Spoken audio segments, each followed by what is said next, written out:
how did people get real work done back in the 1860s to early 1900s? You needed steam power. And here at the Westwold Heritage Steam Sawmill, once a year, you get a lot of people who know about steam, who love steam, who turn out to talk about the industry that was steam back in that time period.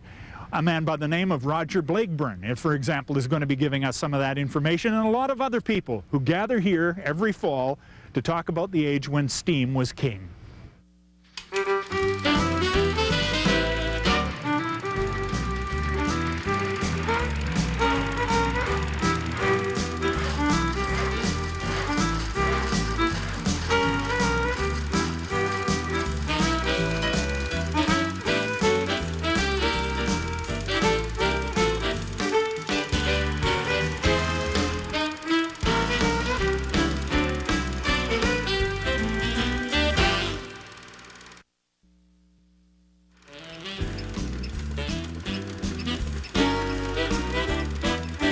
To find out the story of steam, we went to Roger Blakeburn. Among other accomplishments, Roger has a license to drive steam locomotives anywhere in North America, and he's the technical director for the Kamloops Heritage Railway. Roger Blakeburn, when did you get interested in steam? When I was about 10 years old. I looked for work and something to do when I was a kid, and I was too slow picking apples, and I found it was easier handling slabs for a sawmill. And the slabs, that's the wood that comes off the sawmill? That's the waste wood that comes off the sawmill. And I would go up and help on weekends and hang around with a bunch of older fellas that did that for a living. The slabs, of course, were being cut by a steam sawmill. Yes, they were cut by the Summerland Box Factory, and they provided heat for a lot of homes in Summerland. So all year they would pile the slabs up, and then they would sell them in the fall, and be delivered in great piles in your driveway. And it was usually the 10-year-old kid that had to pack it in the basement or the woodshed or wherever it was. That was you. That was me. And then, obviously, you saw this hissing, steaming, spouting machine that attracted your attention. Yeah, at first I was afraid of it. I didn't know what all this was about, but as I watched and talked to the old fellas, and they would show me the actual engine doing the work in the boiler room, I became more and more interested in it. Now, I guess we all know that, there were steam locomotives pulling the trains across the country, and there were steam engines in the stern wheelers and in the tugs. But when did steam, come to the farm, first of all? In the Okanagan, it came around the turn of the century. The railroads came first, but the Okanagan was pretty isolated until the CPR developed it, and they got into lake boats. And of course, the flumes and the buildings and all of the infrastructure required lumber, and the lumber was cut by steam sawmills.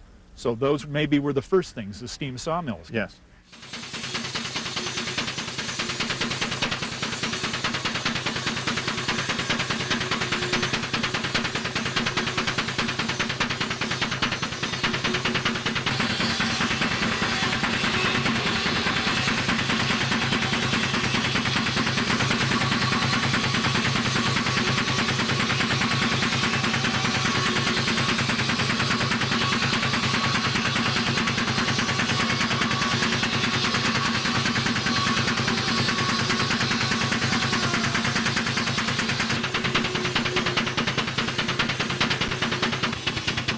Were there enough steam engineers in the Okanagan to run a steam sawmill? Yes, they were often retired guys that had got hurt on the railway, who couldn't get out and do manual labor anymore. They would look after the boilers.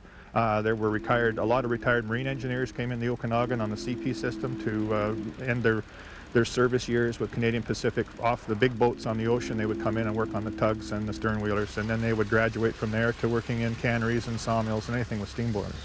Because this is a technology that can blow up in your face. It can be dangerous. It will kill you. You're trained that right from day one to watch the water in the boiler. That was the primary issue. Also, testing boilers was a prime concern, and that was handled by the provincial crown from way back. The boilers were all tested and looked after. Boiler explosions per se were very rare in British Columbia. What kind of pressure have you got in there? It depended on the boiler. Some boilers, some sawmills run as low as 50 or 60 pounds. Some mills were working up towards 180, 200 pounds. It depended on the boiler and the engine combination that you had at the time.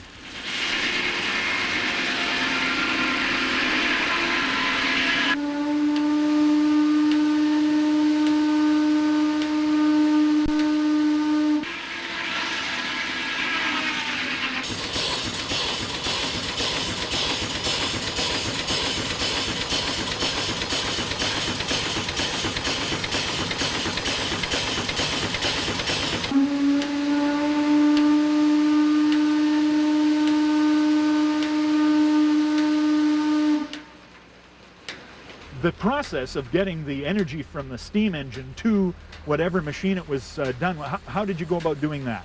You used a long belt, a flat belt. It ran off the flywheel of the engine. And all of the machinery that was to do any job, being a rock crusher or a sawmill, all were belt driven, flat belt driven. And the belt had to be quite long because the engine needed the weight of the belt between the engine and the other driven machinery to provide enough friction on the belt so you could actually drive the machine. You didn't use short belts like we're used to today, like V-belts. So the belt was always quite long and generally crossed. And the reason it was crossed was, A, the machinery ran the other way, but mostly it was because the wind wouldn't take the belt and whip it off to the side and pull it off the pulleys in an inopportune moment.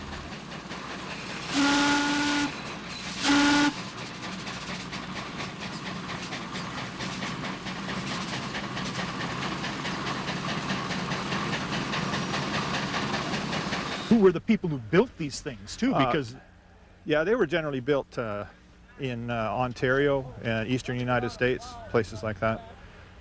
what is shipped out by rail? Shipped in pieces by rail and taken by horses and wagons into various areas. The older boilers were designed to move. They had skids under them.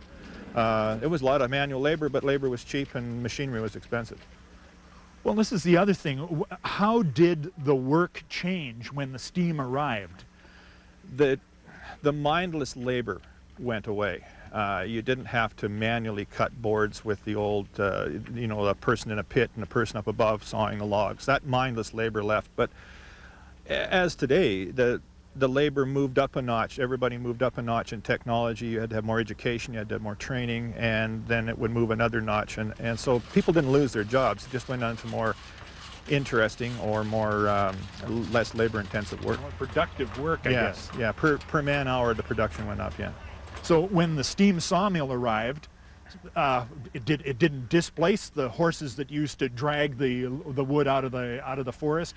No, the first mills were fed by horses pulling logs. My father did that, and there was a whole skill level involved in pulling logs behind horses, especially down hills and around corners. They would load, they could roll, they could kill the horses.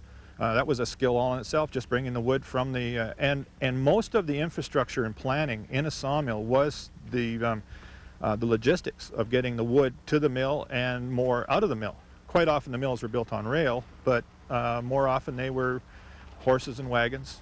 So a lot of technology was developed. The trucks we have today were developed to get wood out of the bush, easier than horses and dragging them on the ground. But if you had a steam-powered sawmill, somehow you had to get the fuel to this sawmill. Now, I mean, it was in the bush, but where was the cords and cords of wood you needed to power the steam engine? Well, that was the wonderful thing about a steam sawmill, was that you made all your own fuel. There was more waste wood generated on a steam sawmill than you could possibly use for all your energy requirements. And so the larger mills tended to supply the town with steam or with electricity.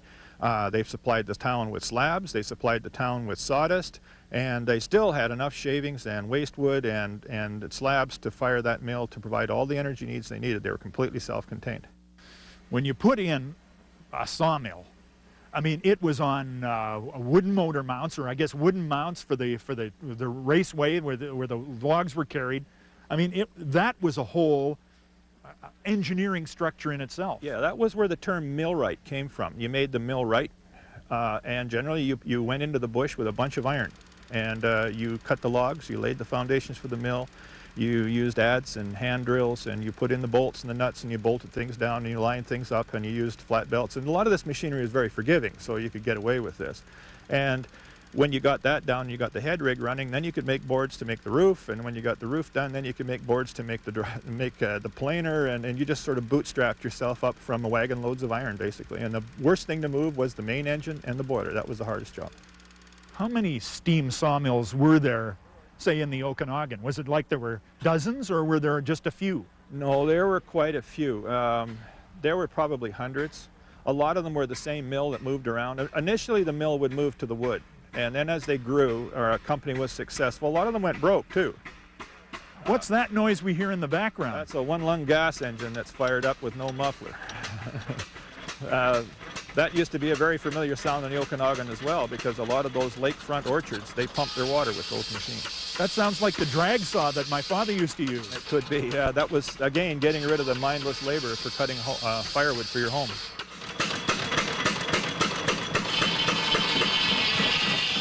Going to take a break here, but we'll be back in just a minute to talk more about steam with Roger Blackburn. Don't go away.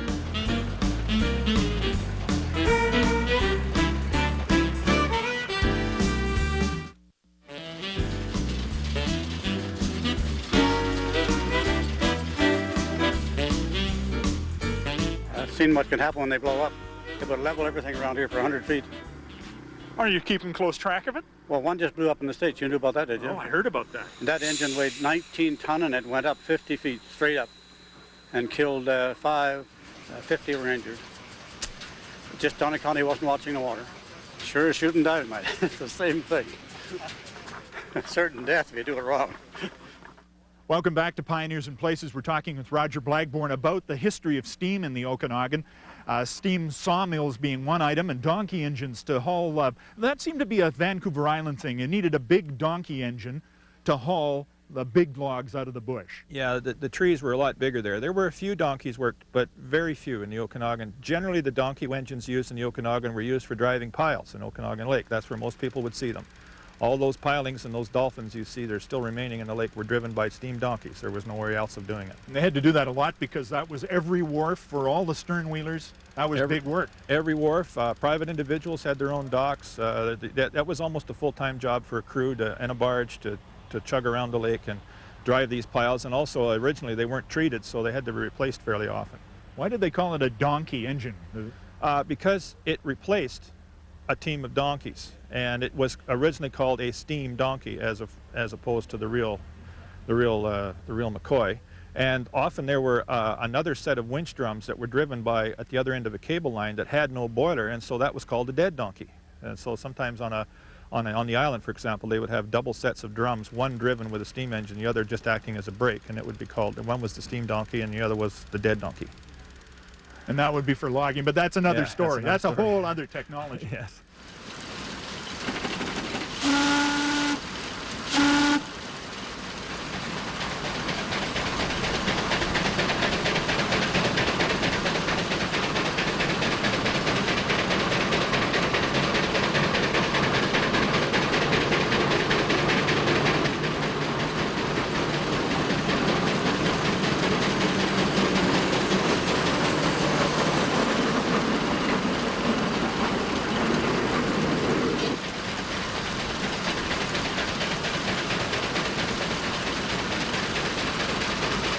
The use of steam on the farm. Now, tell me the truth about this.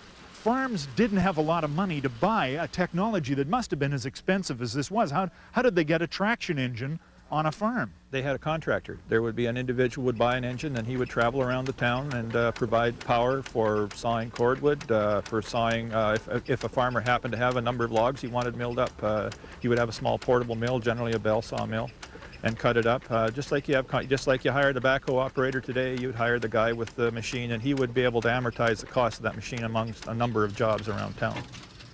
Whose job was it to provide it with the wood it needed to fire up? Was it the farmer's job? Sometimes the farmer provided with wood.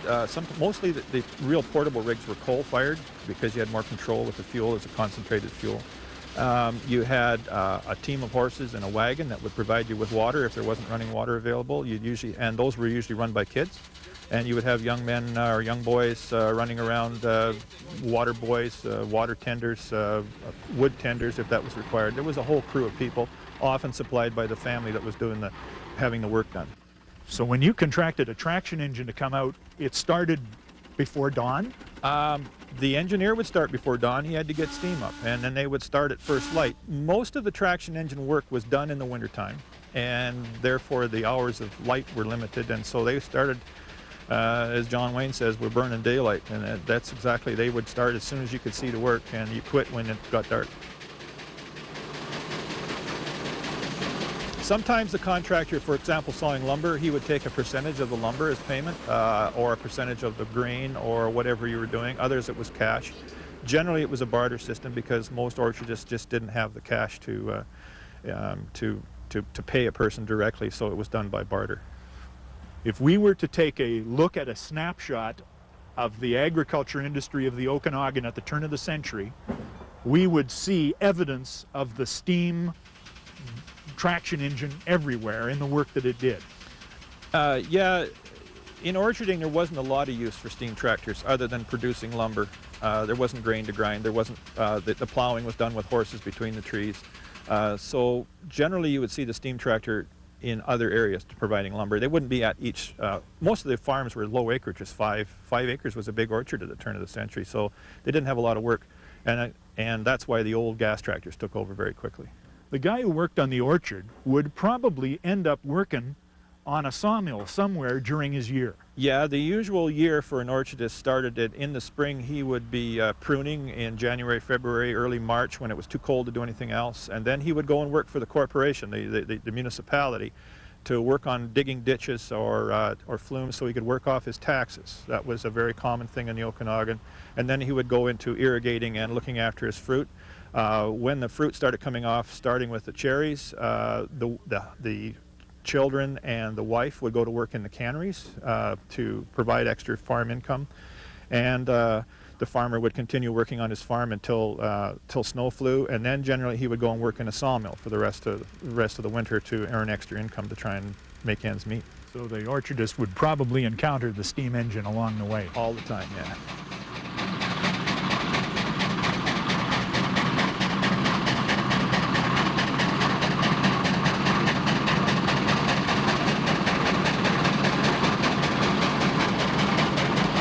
You know, there was one expression that was given to me when I was a kid, that the difference between a good engineer and a poor engineer was a good engineer could keep a pile of junk running longer than a poor one. And that was the case in the canneries. There was no money. And so you used what you had. When a cannery burnt down, there would be everybody would be legging it to the cannery to get the bits of iron that were left to try and make some other machine that they could keep their stuff running. Yeah, and it was all used, very little came in new. And it provided a lot of employment for a lot of years, but because it was simple machinery, it was able to be fixed. It could go through fires and be rebuilt and all the rest of that. We're going to take a break here, but we'll be back in just a second, because when did big construction equipment happen on the scene? You've been seeing a Marion steam shovel behind us for the past little while. We'll talk about steam in construction right after this break. This is the big event of the year for me. Tell me why. Because it's all about steam. And that's what all us steam guys come here for.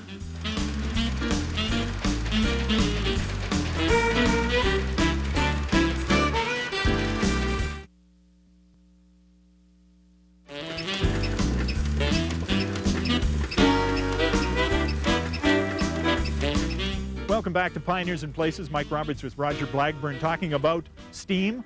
And I contemplate this machine that's behind you right now. I mean, this is an old Marion steam shovel, and it's got a bucket on the front that looks like it holds about a yard of earth. This must have been the dream of every man who operated a shovel in his life. Yes, it was. It replaced a lot of people who were called navvies, the guys that had to dig with the shovels. It was generally used in large construction projects. It wasn't cost effective. It's very difficult to move. It didn't travel very fast or very far. So it was used primarily on railroad construction and in larger cities and basement excavations. In the Okanagan, it was only used on the railroads. The original earth moving was done with horses and slips. A lot of the dams and stuff in the Okanagan were built with that. But when the Canadian Pacific built, or the Kettle Valley Railway was built, the steam shovels were brought in to provide fill for large grades. The smaller ones, again, were still done by shovels and horses and slips, but if they couldn't skid the dirt very far, then they had to haul it in wagons. And these were four-wheel wagons, generally with a team of horses, and this shovel would fill up the wagon would go out on the grade and dump its load. And then the added advantage, of course, was that the horse's feet would pack the grade. But that was primarily what these shovels were used for. Now, finding a shovel like this is no easy task. This one, where did you find this one? This machine came from Manson Creek. It was used on the construction of the railway through Prince George to Prince Rupert. And when the railway was completed, it was used for placer mining up at Manson Creek. This machine was walked in 100 miles. It took the men 2 years to bring that machine in to the Dermotson area for mining. It was used up until 1939, and gold mining was banned as use of materials for the war effort, and so it was laid up, planning on coming back in 1945. Of course, the price of gold remained the same, and the cost, everything went up, and it was never put back into service. And it was recovered in the late 60s and brought down here for restoration. How many of these kind of units might have been in the Okanagan? They would be rather ethereal. They would be brought in by rail to do a specific task, and then it would move somewhere else, maybe over to trail or somewhere else. So they would be in and out. They weren't a continuous sort of thing. The original railway would be built with high trestle work, and then the trestle work would be filled in. For example, the grade that goes on to Trout Creek Bridge, which people can ride on now, was originally a trestle, and it was filled in by a steam shovel and rail cars from the other end of the bridge at a place called Winslow. All that gravel was loaded on the rail cars, taken across the bridge, and then dumped down amongst the trestle and filled in to make that high fill. When you find, you were telling me, when you find a gravel pit, an old gravel pit, you can tell whether or not a steam shovel was at work there. Yes, the steam shovel works on a radius. It digs on a radius, and so the face that they were working on generally would have a rounded radius that ended abruptly in another rounded radius that would maybe be out 8 or 10 feet, because they would run parallel to the face and dig upwards all the time. They have to dig up. They're not like a backhoe that digs towards them. They dig away from themselves, and they would dig up straight, and then they would move along the face, and then they would go to a lot of trouble to move the thing in 3 or 4 feet, and then they would work back along the face. They didn't just dig like the front-end loader does today. So there's a sort of scallop features. Yeah, you can see where they ended. There's this rounded face, and it ends in a radius out to the next rounded face, or wherever they finished working, and it's very obvious when you know what you're looking for. And there's a lot of faces along the railroads today that were done with shovels. A deer hunter told me about a shovel off in the bush that had been overlooked by the scrap dealers. I got that thing to where I could steam it up. I loaded on a low bed, and I brought it down to my lot, and I put it to work. That gave me the satisfaction. I actually put it to work. Can you account for the incredible interest people are showing in this old technology today?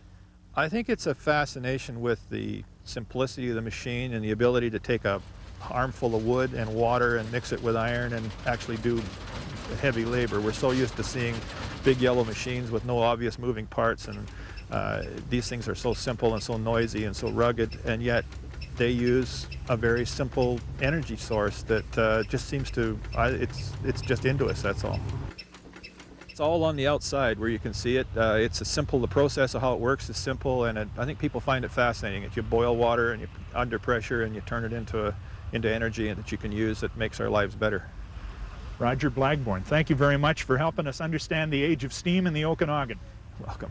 And thanks to all of the people who offered us their little memories about the events of steam that colored their reminiscences as well. We'll see you again next time on Pioneers and Places.